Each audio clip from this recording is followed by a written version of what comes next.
The following video today is brought to you by Quip. Stay tuned until the end of the video to find out more about the world's greatest toothbrush. About 2 years ago, we witnessed the end of one of the most notable YouTubers of all time, Filthy Frank. I've of course discussed why he was such a powerful force on the platform many times on this channel, and since his departure there has been an empty void in the online community's heart ever since the day Joji stepped away from the show to pursue a more serious career in music. Recently, however, there has been an emergence in Frank knockoff channels that have started to gain some traction, the most notable of which being Filthy Frank 2. So what is happening on the internet that is making people feel it's necessary to continue creating content with this character 2 years after his metaphorical death? Before we get to that, however, I think it's only proper to give a brief rundown of a few of the most notable people in this new genre. After all, maybe looking at the individuals will give us a better understanding of the trend in general. The first of these I want to talk about popped up only 2 weeks ago, which I like to call High School Filthy Frank. I get it. Whatever. They're your kid. You love them. If your kid goes in and beats up Timothy next door, and you're just like, oh, Timothy antagonized him! No, he didn't. No, he didn't. Your kid's pissed off because Timothy didn't want to give him his Legos. This one feels like a kid who looked up to Joji's creation and started making his own for a school project. In no way does it feel like he's trying to be a true knockoff, but rather doing an amateur impression, which I feel is a needed distinction. Next up, one of the more popular in this group goes by the channel name Lotus, or as some like to call her, Female Filthy Frank.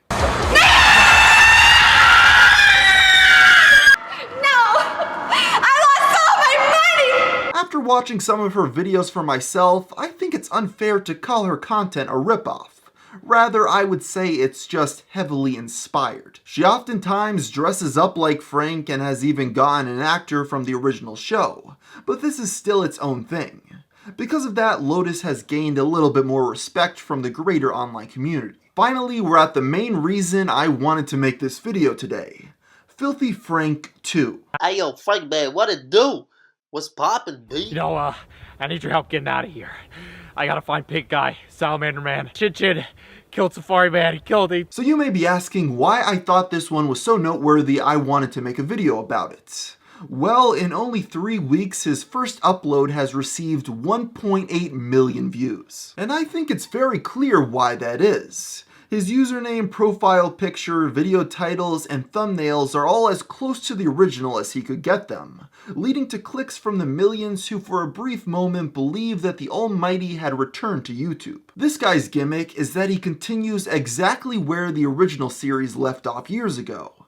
He basically plays off himself as a new incarnation of Frank, but about 50% more white. Kinda like Doctor Who. On top of this, the shot composition and editing style come pretty close to the original. Plus, I have to admit he really has gotten the voice down. When the first video blew up, many welcomed this continuation, but others were disgusted by the thought of someone trying to take it over.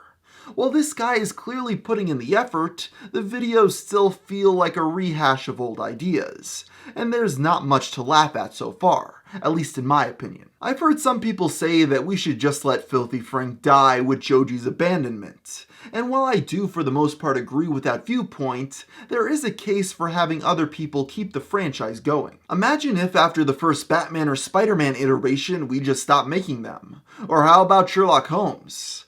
Pop culture is filled with reimaginations of IPs with new actors and writers attached. So the idea that the torch can be passed on to a new creator in this instance doesn't seem like much of a stretch. Now, I'm not saying that all these examples are identical either. Holmes is in the public domain, superheroes are still managed by their parent companies, and these Frank impressions are knockoffs that are currently being tolerated.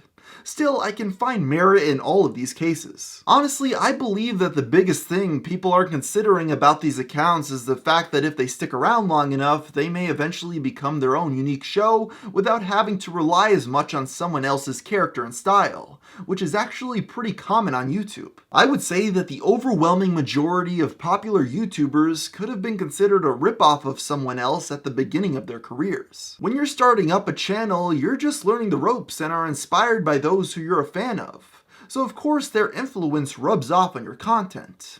If a creator sticks around long enough, however, they should eventually evolve past being an imitation, and instead bring their own ideas and vision to the table. I may be able to consider myself an example of this. When I started this account, I was a huge fan of this guy named the Wii Viewer, who made game reviews with his 2 kids. He probably only had around 15,000 subscribers himself back then, but it seemed like a huge amount to me a decade ago. Because of this, if you look at my videos from 2009 and then his from that same era, you can kinda see a resemblance. Of course, as time went on, I moved past those simple reviews and started to talk about conspiracies in games. And then I stumbled upon discussing internet culture after that. The point I'm trying to make is that while these channels can be considered filthy frank clones right now, I can see one of them rising above their source material and turning into their own original creation later on, eventually shedding the Joji created personas. In conclusion, while it's easy to tell these people to delete their accounts,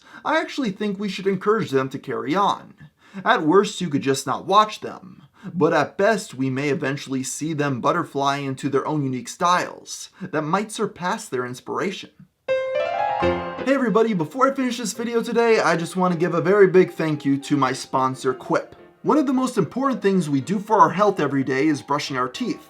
Yet most of us don't do it properly. Quip was designed to make brushing your teeth more simple, affordable, and even enjoyable. One of the things that makes Quip so great is the multi-use cover that mounts on your mirror and unmounts to slide over your bristles for on-the-go brushing. This declutters your sink or cabinet and makes traveling with an electric toothbrush easier. It also doesn't require a clunky charger and runs for 3 months on one charge. To make it even easier, the brush heads are automatically delivered on a dentist recommended schedule of every 3 months for only $5. I've been using my Quip toothbrush for over 6 months now, and I can say with absolute certainty that it's the greatest toothbrush I've ever used. This also explains why they're backed by over 20,000 dental professionals. Quip starts at just $25, and if you go to getquip.com/whathappened right now, you can get your first refill pack for free with a Quip electric toothbrush. That's your first refill pack for free at getquip.com/whathappened.